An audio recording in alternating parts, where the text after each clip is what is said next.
Today I have something really different to show you.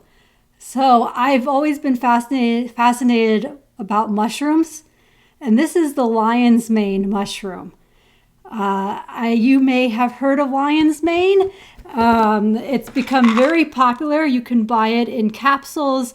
It says it's great for memory, great mind boost supplement.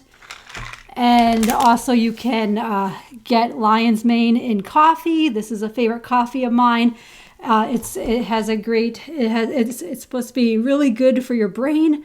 And I got this kit to grow lion's mane at home, and it is so fascinating to see how it grows.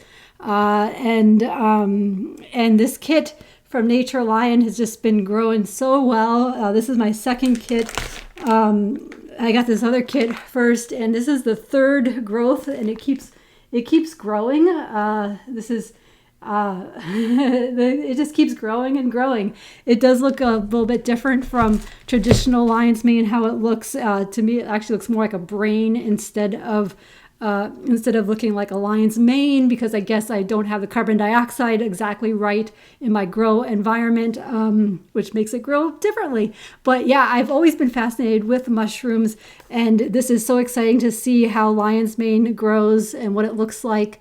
And surprisingly, it tastes really good. So I fry it up in some butter and put it in my salad. Definitely the most unique salad ingredient ever, and great for the brain.